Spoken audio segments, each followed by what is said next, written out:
نحمدہ ونصلی ونسلم علی رسولہ الکریم اما بعد فاعوذ باللہ من الشیطان الرجیم بسم اللہ الرحمن الرحیم کا جو موضوع ہے وہ عقیدہ ختم نبوت ہے۔ قرآن مجید کی پچھلی بار جب میں نے یہ بیان کیا تھا تو احادیث کے تناظر میں نے لیا تھا، اس پر میں نے کافی گفتگو کی، وہ میرے یوٹیوب چینل کے اوپر ہے۔ قرآن مجید کو جب ہم پڑھتے ہیں تو ایک آیت کریمہ ہے جس میں صراحتاً اللہ تعالیٰ نے اس بات سے منع فرما دیا کہ حضور کے بعد کوئی نبی نہیں آئے گا، اس کہ کوئی نبی نہیں آئے گا۔ قرآن مجید کی آیت کریمہ نے یہ فیصلہ کر دی اور فرمایا، یہ سورۃ الاحزاب ہے اور سورۃ الاحزاب کی آیت نمبر 33 ہے۔ فرمایا کہ ما کان محمد ابا احد من رجالکم ولکن رسول اللہ وخاتم النبیین۔ فرمایا کہ محمد صلی اللہ علیہ وآلہ وسلم تمہارے مردوں میں سے کسی کے باپ نہیں، لیکن وہ اللہ کے رسول ہیں اور سب انبیاء کے آخر میں، یعنی سلسلہ نبوت ختم کرنے والے ہیں، اور اللہ ہر چیز کا خوب علم رکھنے والا ہے۔ کیونکہ حضور علیہ الصلوۃ والسلام کی، آپ کے صاحبزادگان کی میں سے کسی کی عمر بھی بلوغت میں داخل نہیں ہوئی، تو لفظ مرد جو ہوتا ہے نا، یہ بچے پر نہیں استعمال کیا جائے، کسی بچے کو مرد نہیں کہتے، مرد ہمیشہ بالغ بچے جو بلوغت کی طرف پہنچ جائے اس کو کہا جاتا ہے مرد۔ اس لیے کہا کہ محمد صلی اللہ علیہ وآلہ وسلم مردوں میں، تمہارے مردوں میں سے کسی کے باپ نہیں ہیں، وہ اللہ کے رسول ہیں۔ اور ساتھ فرمایا کہ رسول کس طرح کے؟ فرمایا ایسے رسول کہ وہ نبی خاتم النبیین ہیں، یعنی ان کے اوپر انبیاء کا سلسلہ ختم ہو جائے گا، اب قیامت تک ان کے بعد کوئی نبی نہیں آئے گا۔ یہ عقیدہ ہو۔ اب علماء نے لکھا ہے کہ جو کہے کہ امکان کہے کہ ممکن ہے کہ کوئی نبی آ جائے، تو یہ بات قرآن کے خلاف ہوگی اور یہ بات کفر ہوگی، کیونکہ قرآن مجید نے، یہ اللہ کا کلام ہے، اللہ تعالیٰ کا فیصلہ ہے کہ اب حضور کے بعد کوئی نبی نہیں آنا۔ جو امکان کو ظاہر کرے گا کہ امکان ہے کہ کوئی اور نبی آ جائے، اس طرح بھی اگر کسی کی توجہ گئی یا جملہ بولا یا امکان کا عقیدہ رکھا تو وہ کس طرف گیا؟ وہ اللہ کے کلام کے خلاف گیا، وہ اللہ کے حکم کے خلاف گیا، اور جو اللہ کے حکم کے خلاف گیا وہ بے ایمان ہو گیا۔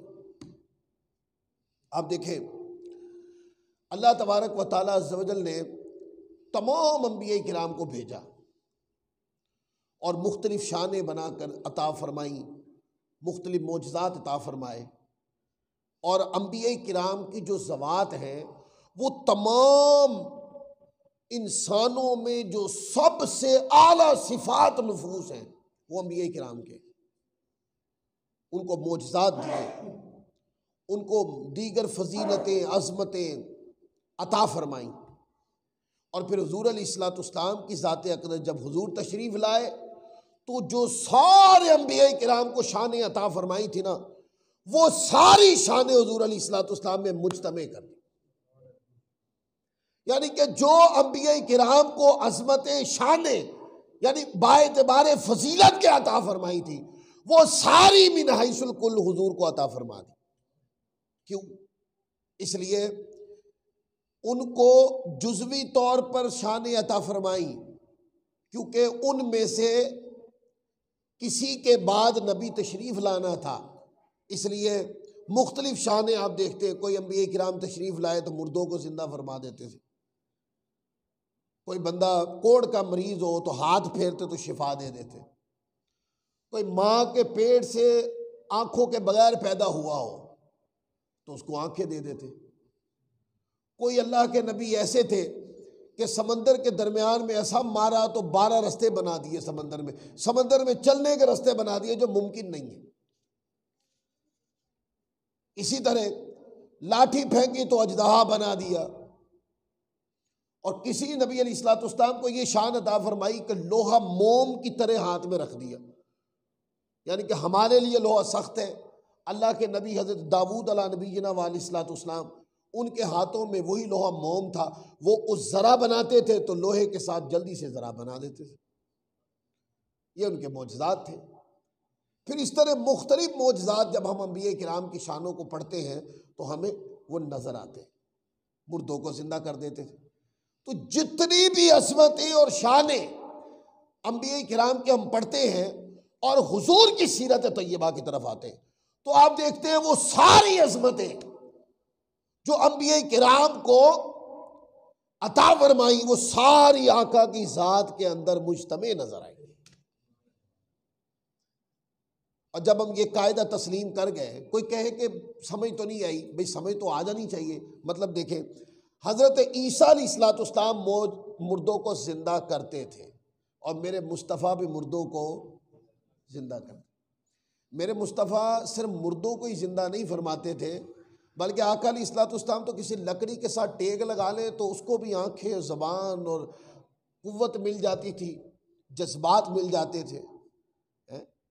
تو آپ دیکھتے ہیں وہ بھی مردہ زندہ کرتے تھے، پر مردہ زندہ کرنے کی شان حضور میں بھی ہے، پر حضور کی شان کی انفرادیت الگ بات ہے۔ ایک ہوتا ہے شان کا ہونا، پھر ہے کہ جب وہ مردہ زندہ کرنے کی شان حضور علیہ الصلوۃ والسلام کی ذات اقدس سے ظاہر ہوئی تو اس کی انفرادیت جو ہے وہ عیسیٰ علیہ الصلوۃ والسلام کی مردہ زندہ کرنے کی شان سے الگ تھی۔ حضور عیسیٰ علیہ الصلوۃ والسلام شفا دیتے تھے، حضور علیہ الصلوۃ والسلام کسی پانی کے اندر آقا لعاب دہن ڈال دیتے تو وہ کھارا پانی میٹھا ہو جاتا، کسی کی آنکھ نکل کے باہر آ جاتی تو حضور کے پاس آگے کہتے ہیں حضور آنکھ نکل گئی ہے، وہ رخسار پہ آ گئی ہے۔ حضور علیہ الصلوۃ والسلام نے شفا والا لعاب دہن ڈالا اور آنکھ رکھ دی، آنکھ پھر جگمگ جگمگ ہو۔ کسی کا بازو کٹ گیا، بازو کٹ گیا، حضور کی بارگاہ میں آ گئے، آقا علیہ الصلوۃ والسلام نے لعاب دہن ڈال کر بازو جوڑ دیا، وہ شفا مل گئی۔ کسی کے اوپر حضور نے ہاتھ پھیرا تو شفا مل گئی، اور کسی کو حضور علیہ الصلوۃ والسلام جس گدے کے اوپر حضور آرام فرماتے تھے، یعنی جس چٹائی پر حضور آرام فرماتے تھے، تو اس کو دھو کر اس کا جو پانی ہے کسی بیمار کو پلایا تو وہ بھی صحتیاب ہو گیا، یہ شان ہے۔ تو وہ بھی شفا دیتے تھے، میرے مصطفیٰ بھی شفا دیتے۔ اسی طریقے سے کئی عظمتیں، کئی شانیں، موسیٰ علیہ الصلوۃ والسلام نے عصا مارا تو پتھر سے پانی بہہ نکلا، یہ عصا مارا تو پتھر سے پانی بہہ نکلا۔ اور حضرت اسماعیل علیہ الصلوۃ والسلام چھوٹی عمر میں، آپ کی ایڑی لگی تو زمین سے زمزم کا چشمہ جاری ہو گیا، اور حضور علیہ الصلوۃ والسلام سے آپ نے آسمان سے پانی بھی اتروایا، جیسے عیسیٰ علیہ الصلوۃ والسلام نے مائدہ کا دسترخوان اتارا تو میرے مصطفیٰ نے دعا فرمائی تو آسمان سے بادل اترے، یعنی بادلوں سے پانی برسا۔ حضور نے چاہا کہ آسمان سے برسے پانی تو آسمان سے برسا، آقا نے فرمایا کہ نہیں زمین سے نکلے پانی، تو کنویں کا پانی نیچے گیا ہوا تھا، لعاب دہن ڈالا وہ پانی میٹھا بھی ہوا اوپر بھی آ گیا۔ یہ تو وہ معجزات تھے کہ پانی والے معجزات ہو گئے، لیکن ایک شان حضور کی تھی، وہ کیا کبھی کسی نبی نے انگلیوں کے درمیان سے پانی نہیں پلایا تھا، وہ پلایا تو میرے مصطفیٰ نے پلایا۔ تو اس طرح ساری مثالیں کوٹ کی جا سکتی ہیں۔ تو آپ دیکھتے ہیں کہ دیگر انبیاء کرام کو جو شان عطا فرمائی وہ شان حضور کی ذات اقدس میں جمع فرمائی، وہ شان جو انبیاء میں ہے وہ میرے آقا میں ہے، ان کو جزوی طور پر عطا کی، مصطفیٰ کو وہ ساری شانیں من حیث الکل عطا فرمائی۔ اچھا، ان کی شانوں میں کلیت کا احساس دیا، یہ اگلا جملہ ہے، ان کی شانوں میں کلیت کا احساس دیا، جبکہ ان کی عظمتوں میں جزئیت تھی، آقا کی شان میں کلیت کا احساس دیا۔ جن کی شانوں میں جزئیت کا پیمانہ تھا، ان کے بعد نبی آنے تھے اور عظمتیں باقی انبیاء کرام میں تقسیم ہو رہی تھی۔ آقا کی ذات اقدس کے اندر کلیت کا احساس دیا، اس لیے کہ یہ نبی آخر الزمان تھے، ان کے بعد کوئی نبی نہیں آنا تھا۔ یہ مصطفیٰ کی شان ہے۔ آپ دیکھتے قرآن مجید پڑھیں، آپ قرآن مجید کے اندر آیت کریمہ ہے، اللہ رب العزت نے ارشاد فرمایا، یہ پارہ نمبر 3 کے اندر آیت کریمہ ہے، اور پارہ نمبر 3 کے اندر انبیاء کرام کا میثاق لیا۔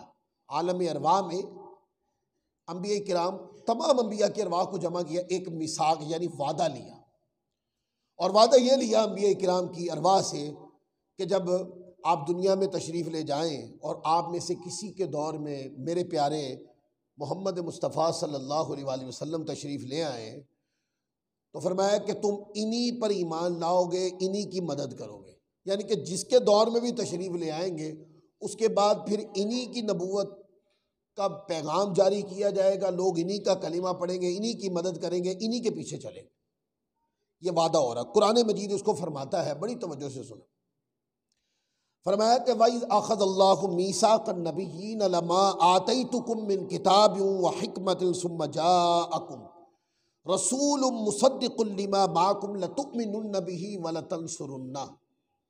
قرآن مجید نے فرمایا، اور اے محبوب وہ وقت یاد کریں، عالم ارواح کی بات ہے، عالم ارواح کی بات ہے، عالم بشریت ابھی پیدا بھی نہیں ہوئی، عالم ارواح کی بات ہے، اور اللہ فرماتا ہے اور اے محبوب وہ وقت یاد کریں۔ یہ بات کب کی جاتی ہے؟ جس کو مخاطب کیا جا رہا ہے جب اس کو اس وقت کا پتہ ہو، اس وقت کا پتہ ہو تو پھر کہا جاتا ہے اے محبوب وہ وقت یاد کیجئے جب اللہ نے انبیاء سے پختہ وعدہ عہد لیا کہ جب میں تمہیں کتاب اور حکمت عطا کر دوں پھر تمہارے پاس وہ سب پر عظمت والا رسول یعنی ذات محمد مصطفیٰ صلی اللہ علیہ وسلم، وہ عظمت والا رسول تشریف لائے جو ان کتابوں کی تصدیق فرمانے والا ہو جو تمہارے ساتھ ہوں گی، تو ضرور بھی ضرور ان پر ایمان لاؤ گے اور ان کی ضرور بھی ضرور مدد کرو گے۔ یہ وعدہ لیا۔ اب دیکھیں آیا ایک جملہ ہے قیمتی یاد رکھنے والا، وہ یہ ہے کہ جب انبیاء کرام تشریف لاتے تھے تو ان کے اوپر یہ پابندی تھی ان کے اوپر کہ وہ اللہ کے اس نبی کا کلمہ پڑھیں، اگر وہ کلمہ نہیں پڑھیں گے تو مسلمان نہیں ہوں گے۔ کیسے؟ حضرت عیسیٰ علیہ السلام کے جو امت کے لوگ تھے اگر وہ حضرت عیسیٰ علیہ السلام کا کلمہ نہ پڑھتے تو اس وقت کے مسلمان نہ بنتے۔ پھر موسیٰ علیہ السلام کی امت کے جو لوگ تھے اگر وہ موسیٰ علیہ السلام کا کلمہ نہ پڑھتے تو اس وقت کے مسلمان وہ نہ ہوتے۔ داؤد علیہ السلام کی امت کے لوگ ان کا کلمہ نہ پڑھتے تو وہ اس وقت کے مسلمان نہ ہوتے۔ ابراہیم علیہ السلام کا جو کلمہ نہ پڑھتے وہ اس وقت کے مسلمان نہیں ہوتے۔ تو ضروری تھا کہ جس امت کی طرف اللہ کے نبی تشریف لائے اس امت کو پابند کیا کہ وہ اس نبی کا کلمہ پڑھے، ان پر ایمان لائیں۔ اگر وہ ان پر ایمان نہیں لائیں گے تو وہ مسلمان اس وقت اپنے دور کے نہیں ہوں گے۔ تو ساری امتوں کو بڑی توجہ کے ساتھ، ساری امتوں کو کن پر ایمان لانے کی پابندی کی کروائی؟ ساری امتوں کو کہ اپنی اپنی امت کے نبی کی کیا کرو؟ تصدیق کرو، ان پر ایمان، ان کو پابند کیا۔ تو امتوں کو انبیاء پر ایمان لانے کا پابند کیا اور انبیاء کو مصطفیٰ پہ ایمان لانے کا پابند کیا۔ یہ میں اپنی بات نہیں کر رہا ہوں، قرآن مجید نے یہ بات فرمائی ہے، اور فرمایا کہ ساری امتیں انبیاء پر ایمان لاتی رہی اور انبیاء کرام پر یہ ضروری قرار دیا کہ اگر تم میں سے کسی کے دور میں میرے مصطفیٰ آ جائیں تو ان پر ایمان لاؤ گے، ان کی مدد کرو گے۔ تو جن پر ایمان انبیاء کرام کے لیے ضروری قرار دے دیا، وہ اسی لیے ضروری قرار دیا کہ ان کے بعد کوئی نبی نہیں آنے، اور جب یہ میثاق لے لیا گیا تو اللہ تبارک و تعالیٰ تو جانتا تھا نا، اللہ تبارک و تعالیٰ کا علم جو ہے وہ تو ازلی ابدی ہے۔ اللہ تو جانتا تھا کہ جن سے میں وعدہ لے رہا ہوں، جن سے میثاق لیا جا رہا، ان میں سے کسی کے دور میں نے اپنے حبیب کو بھیجنا تو نہیں ہے، تو پھر وعدہ کیوں لیا؟ وعدہ اس لیے لیا کہ جب یہ وعدہ ہو گیا تو اس کے بعد کی کاروائی کچھ ان لفظوں میں ترتیب پائی کہ جو بھی نبی تشریف لے جاتے وہ اپنی امتوں کو اللہ کے احکام کی خبر دیتے، ان خبروں کے ساتھ ایک خبر آقا کی بھی دیتے، کیونکہ وعدہ ہو گیا تھا نا۔ تو اپنی امتوں کو بتاتے ہیں کہ اللہ نے یہ فرض کیا ہے، یہ ضروری کیا ہے، یہ اللہ کا فرمان ہے، یہ اللہ کا دین ہے، اس پر عمل کرنا ہے، اس انداز میں عبادت کرنی، یہ طریقے ہیں۔ یہ بتانے کے ساتھ یہ بھی بتاتے کہ کوئی آنے والا آ رہا ہے جن کے انتظار میں ہم ہیں۔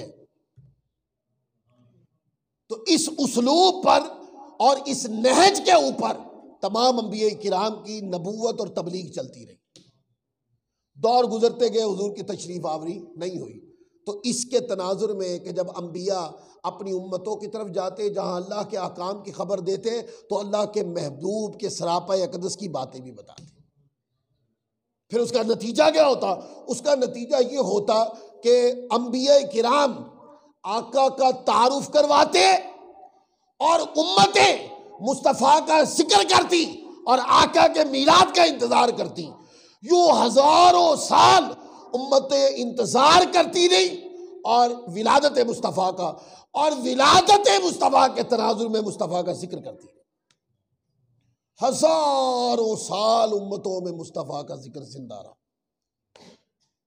یہ کیا تھا؟ یہ نبی خاتم النبیین کی ولادت سے پہلے ان کی تشریف آوری کا ترانہ تھا، ان کی تشریف آوری کا اکرام تھا، ان کی جلوہ گری کا مقدمہ تھا، یہ ان کا پروٹوکول تھا کہ ہزاروں سال امتوں کے اندر آقا کے ذکر کو زندہ رکھا رب کائنات، مصطفیٰ کے ولادت کے انتظار کو رب کائنات نے زندہ رکھا، کیونکہ جو تشریف لانے والے ہیں وہ نبی خاتم النبیین ہیں، ان کے اوپر سلسلہ نبوت ختم ہو جائے گا، وہ نبی آخر الزماں ہوں گے، وہ تشریف لائیں گے اور ان کے بعد پھر قیامت تک کوئی نبی تشریف نہیں لائے گا، کیونکہ نبی آخر الزماں تھے، اس لیے پھر ان کے ذکر کو رب کائنات نے صدیوں زندہ رکھا۔ پھر حضور تشریف لائے، یہ جو ذکر اب تک ہوتا رہا یہ بن دیکھے ذکر تھا، دیکھنے والوں نے ہزاروں سال آقا کو دیکھا دوکھا نہیں تھا، بتانے والوں نے عالم ارواح میں کچھ دیکھا تھا، وہ الفاظوں سے بتاتے رہتے تھے، اور امتیں وہ الفاظ سن کر سراپا اقدس کا نقشہ کھینچ کر سراپا اقدس میں ڈوبی رہتی، ولادت مصطفیٰ کا انتظار کرتی اور اس تناظر میں مصطفیٰ کا ذکر کرتی۔ پھر کیا ہوا؟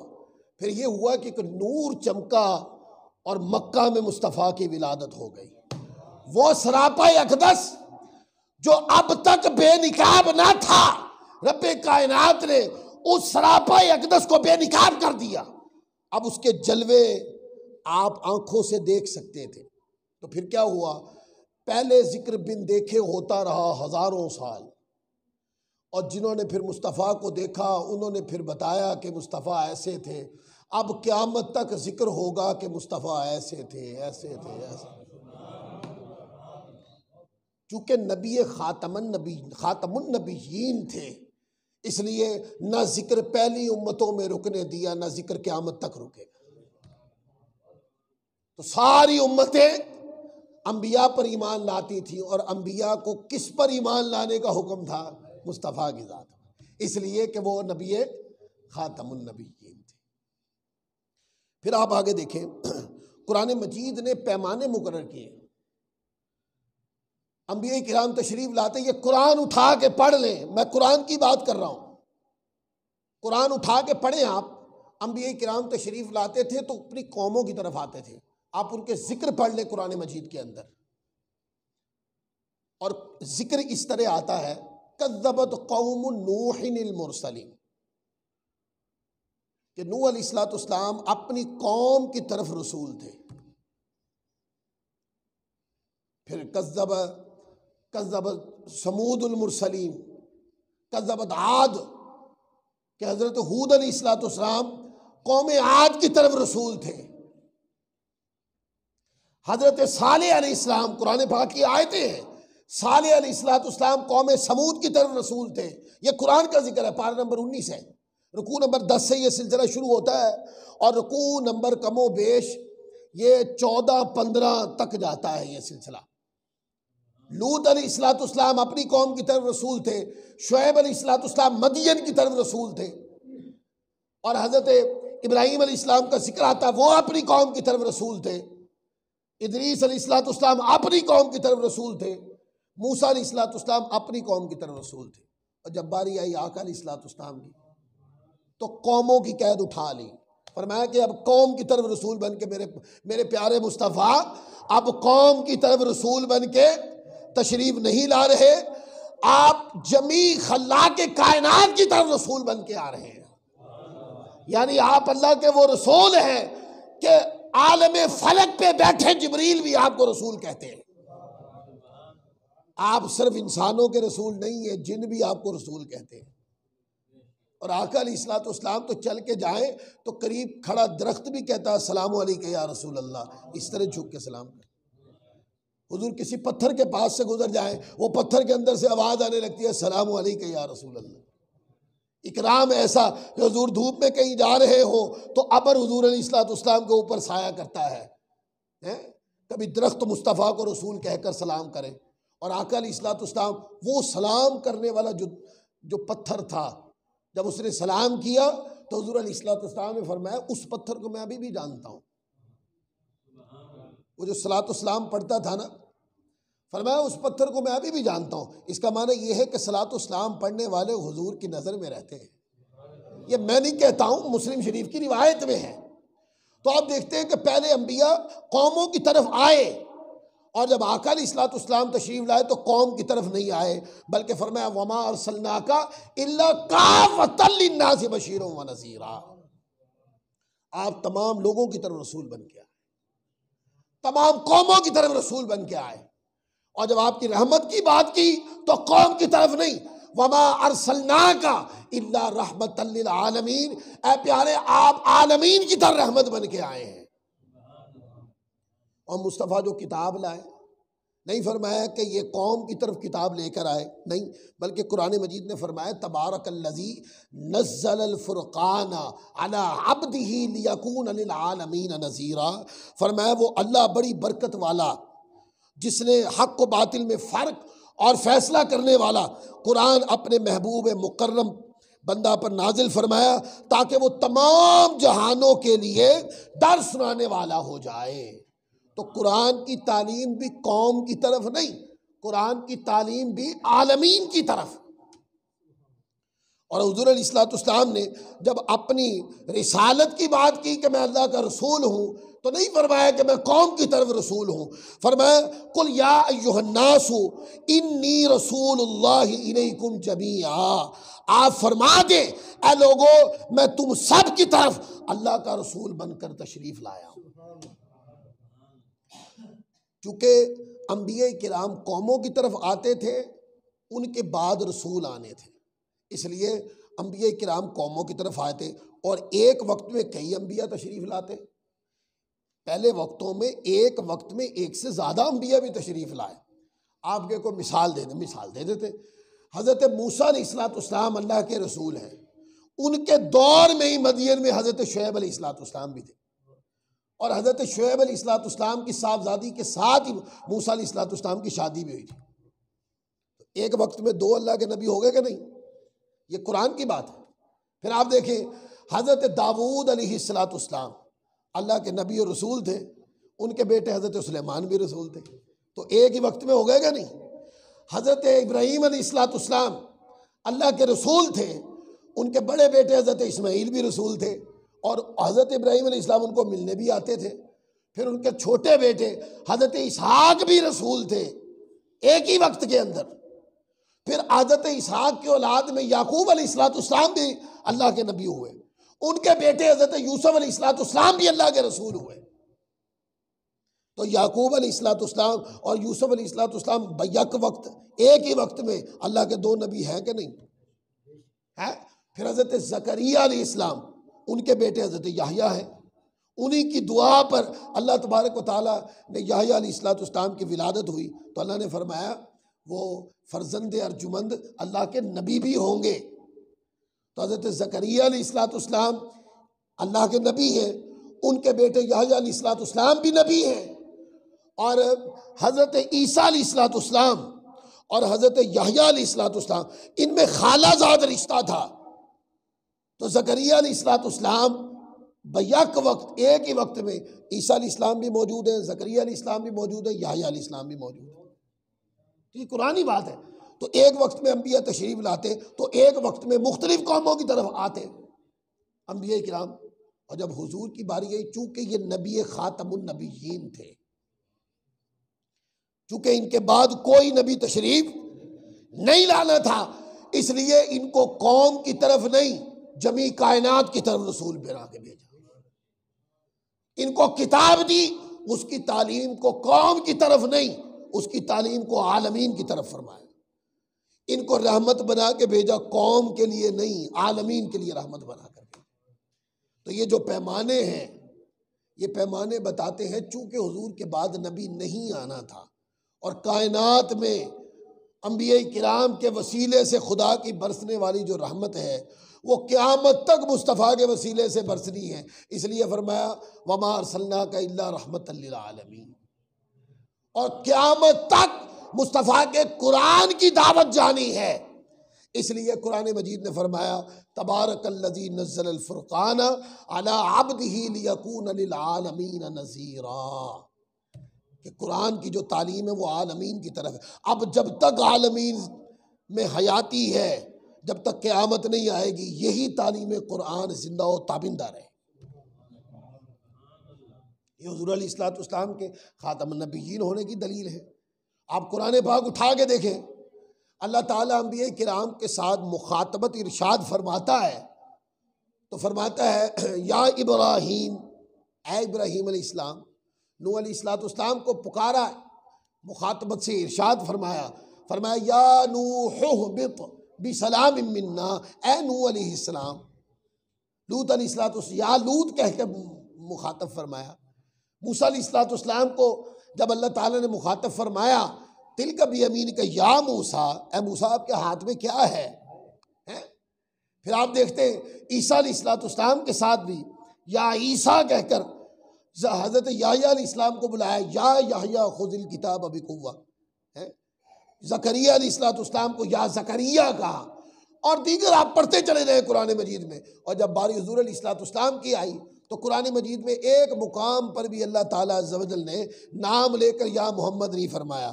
کہیں فرمایا یا مزمل، کہیں فرمایا یا مدثر، کہیں فرمایا یا ایھا الرسول، کہیں فرمایا یا ایھا النبی. اس طرح مخاطب فرمایا. تو یہ فرق کیوں ہے؟ حالانکہ یا ابراہیم یہ انداز محبت ہے. یہ کیا ہے؟ اللہ کا انداز محبت ہے. پر انبیاء کو مخاطبت کے ساتھ کلام ارشاد فرمانے کا اللہ کی سنت ایک طرف ایک طریقے سے تشریف لائی، ایک طریقے سے واردات ہوئی. اور جب حضور کی باری آئی تو پورا پیمانہ ہی بدل گیا، سارا پیمانہ ہی بدل گیا کہ حضور کو نام لے کر قرآن میں ایک مقام پر بھی اللہ نے خطاب نہیں فرمایا. کیوں؟ وہ انبیاء کرام تھے، ان کے بعد نبوت کا سلسلہ جاری رہنا تھا. اور یہ نبی خاتم النبیین ہے، ان کے بعد کوئی نبی تشریف نہیں لانا. ان کے لیے الگ پیمانے اللہ نے مقرر فرمائے.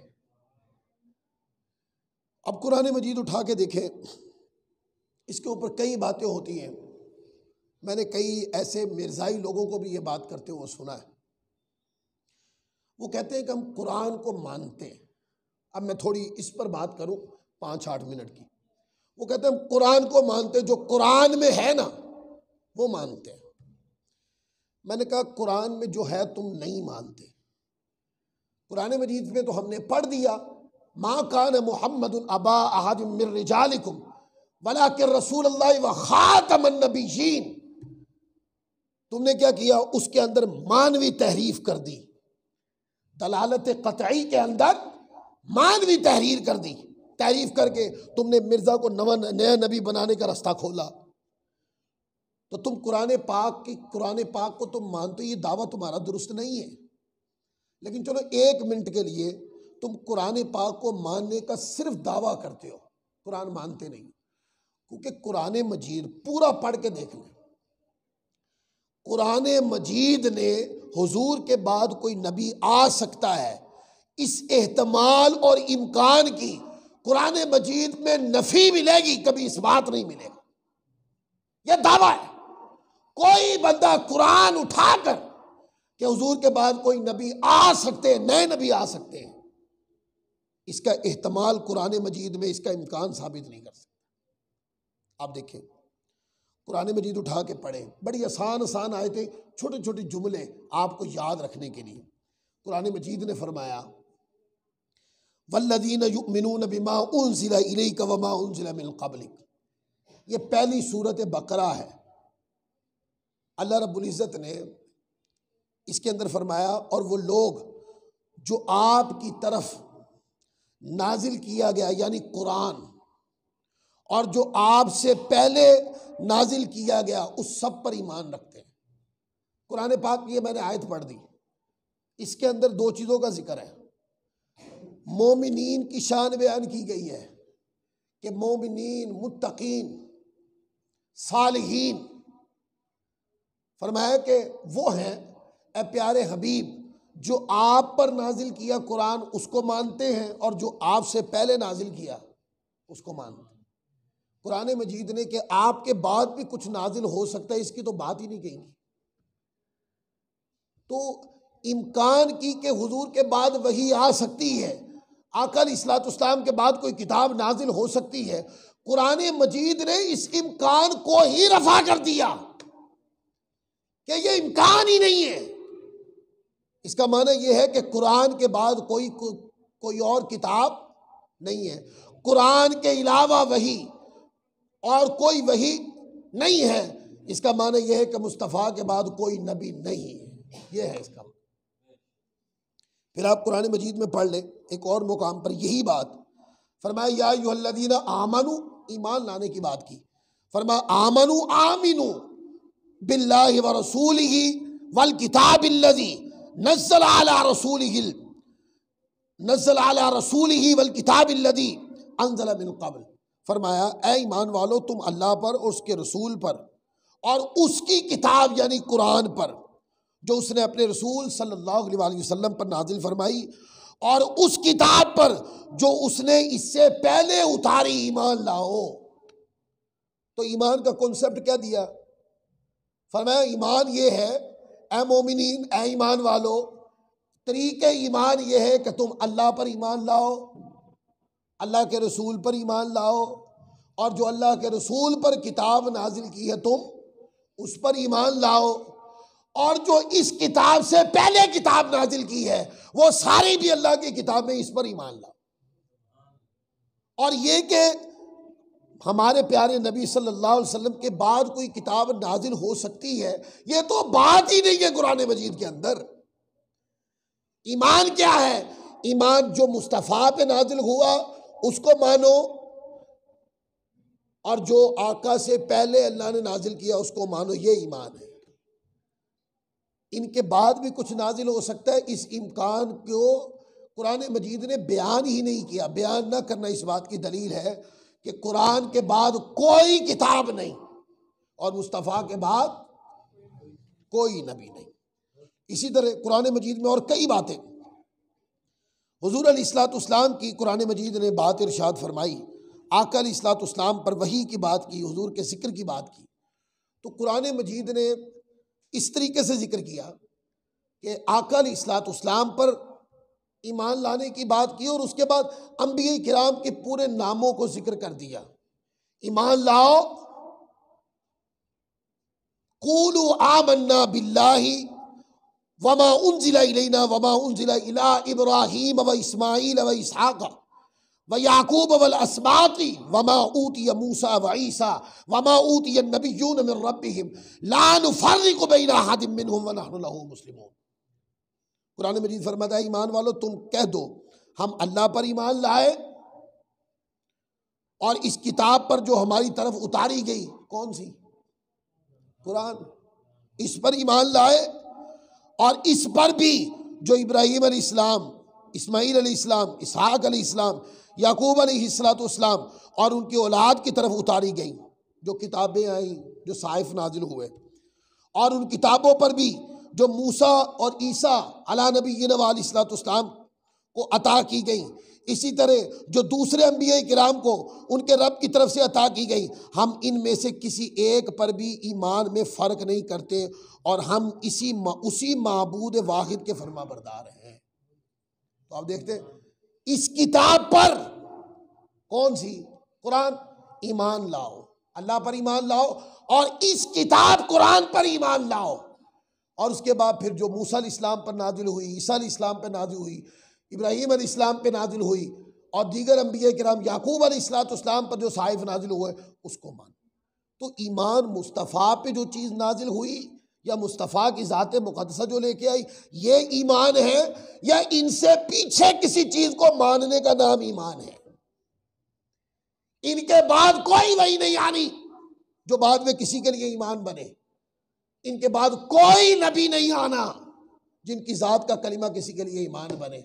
کلمہ، آخری کلمہ جو پڑھا گیا تھا اس سرزمین پر، وہ کلمہ لا الہ الا اللہ محمد رسول اللہ، کیونکہ حضور نبی خاتم النبیین ہے، آقا کے بعد کوئی نبی نہیں آئے۔ قرآن مجید میں کم و بیش 100 سے زیادہ آیتیں ہیں، کیونکہ وقت کم ہے، میں بیان کو ختم کر رہا ہوں، لیکن صرف یہ بات بتانے کے لیے 100 سے زیادہ آیتیں ہیں جو صراحتاً قطعیت کے ساتھ عقیدہ ختم نبوت کی دلیل ثابت کرتی ہیں، اور علماء کرام کی یہ محنت خدمات ہوتی ہیں، کم و بیش 210 سے لے کر 300 بلکہ اس سے بھی زیادہ علماء نے لکھا ہے احادیث کے ذخیرے کے اندر 210 یا 300 سے بھی زیادہ احادیث ایسی ہیں کہ جو ختم نبوت پر صراحتاً دلالت کرتی ہیں۔ دیکھیں نا، حضرت مولا کائنات علی المرتضیٰ شیر خدا رضی اللہ تعالیٰ عنہ کتنی اونچی شان ہے۔ ایک جنگ کا موقع تھا تو حضور علیہ السلام مولا کائنات کو مدینہ پاک کی حفاظت کے لیے چھوڑ گئے۔ مولا کائنات نے حضور کی بارگاہ میں عرض کی، حضور مجھے عورتوں کے پاس چھوڑے جا رہے ہیں، تو آقا علیہ السلام نے تسکین قلب کے لیے، محبت داخل کرنے کے لیے فرمایا، مفہوم ہے، فرمایا اے علی کیا آپ اس بات سے راضی نہیں کہ آپ کا میرے ساتھ وہ تعلق ہے جو موسیٰ علیہ السلام کا ہارون علیہ السلام کے ساتھ تھا، پر یہ کہ میرے بعد نبی۔ یہ جو حدیث ہے یہ کس چیز پر دلالت کرتی؟ یہاں عظمت مولا کائنات ہے اس میں، وہاں اس بات کی نفی ہے کہ حضور کے بعد کوئی نبی نہیں آ سکتا۔ انبیاء کرام میں سب سے افضل ذات حضور کی ہے، اور حضور کے بعد کوئی نبی نہیں آئے گا، یعنی حضور کے بعد انبیاء کرام سے افضل کوئی ذات نہیں ہے۔ اس دائرے فضیلت کے نیچے بڑی مقدس ہستیوں کی افضلیت کو بیان کرو، کروڑوں بار کرو، پر جو افضلیت انبیاء ہے، جو انبیاء کرام کو افضلیت عطا کی، وہ آقا علیہ السلام کی شان افضلیت کے کمال کے بعد ساری عظمتیں اسی میں رہ گئی۔ انبیاء کرام کے اوپر فضیلت عظمت سب سے اوپر حضور کی ہے، حضور کے بعد پھر انبیاء کرام کی افضلیتیں شروع ہوتی بتدریج، اور جب انبیاء کرام کی فضیلتیں ختم ہوتی پھر اولیاء اللہ کی، صحابہ کی، اہل بیت کی عظمتوں کے پھر سمندر شروع ہو جاتے۔ اللہ تعالی ہم سب کو عمل کی توفیق عطا فرمائے۔